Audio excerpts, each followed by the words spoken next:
আমি এত আদর করে তোরে বানাইছি, আমি আল্লাহ চাই না তুই জাহান্নামের আগুনে জ্বলবি। আমি আল্লাহ দরজা খুলে রাখছি, তওবা কর। এত অন্যায় করার পর আমি রাগ করিয়া পানি বন্ধ করি নাই, খানাও বন্ধ করি নাই। আমি আল্লাহ বরং তওবার পর দরজা দিয়া ডাকি, বান্দা আয়, বান্দা তাড়াতাড়ি ফিরিয়ে আয়। পাহাড় পরিমাণও যদি গুনাহ করো তাড়াতাড়ি তওবা কর। ওরে সন্তান হাজার অন্যায় করিয়া যদি মা বলিয়া ডাক দেয়, ওই মায়ের কলিজায় মায়া না হইয়া পারে না। সন্তান হাজারো অপরাধ করিয়া যদি বাবার সামনে চোখের পানি ছেড়ে বলে, বাবা আর ভুল করব না, এমন কোনো বাবা নাই সন্তানের প্রতি আর রাগ করবে। সন্তানের কান্না দেখিয়া বলবে, বাবা আর কাঁদিস না, তোরে আমি আর কোনোদিন খারাপ বলবো না। কোন ছাত্র যদি অন্যায় করিয়া উস্তাদের সামনে দাঁড়াইয়া চোখের পানি ছেড়ে বলে, হুজুর আর অন্যায় করব না, এমন কোন শিক্ষক নাই, তার অন্তরে দয়া জন্ম নিবে না।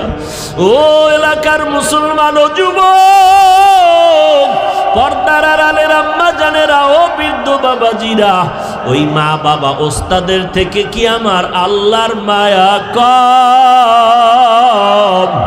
কোন গুনাহগার যদি অন্তর দিয়া যদি তওবার নিয়তে গুনার কথা স্মরণ করিয়া একবার চোখের পানি সারিয়া ডাকে, ও দয়ার আল্লাহ, আমার মতো গুনাহগার কেউ নাই।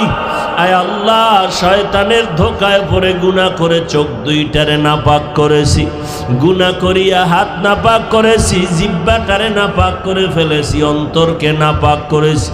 ও আল্লাহ, তওবা করে নিলাম, আর গুনাহ করব না।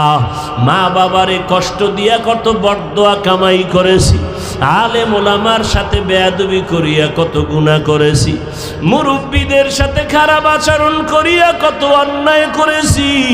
ও আল্লাহ, আজকে তওবা করলাম, আর নামাজ ছাড়বো না, বেপরদায় চলবো না, নবীর সুন্নাত বাদ দিয়া নবীরে কষ্ট দিব না, দাড়ির মধ্যে অস্ত্র লাগাইয়া নবীর সুন্নতিরে জবাই করব না, আর ওলামায়ে কেরামের বিরোধিতা করে বরদোয়া নিব না, মা বাবার সাথে বেয়াদবি করব না, মুরব্বীদের সাথে আর কখনো অন্যায় করব না, কারো সাথে খারাপ আচরণ করব না। বান্দা যদি দিলটা নরম করে আমার আল্লাহকে মনের মতো বলতে পারে, ডাক দেয়, আল্লাহ বলেন, ও গোলাম, তোর মা বাবা ওস্তাদের থেকে কি সারা দুনিয়ার মাখলুকতের মধ্যে যেই মোহাব্বত, এর থেকে 99 গুণ মায়া আর মোহাব্বত আমি আল্লাহ রিজার্ভ রেখেছি।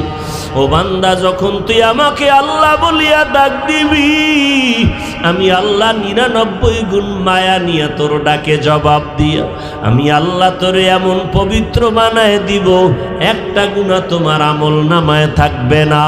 আমি আল্লাহ তোমারে জান্নাতি মেহমান বানায় দিব। কবরে যখন তুমি নেক আমল নিয়ে তওবা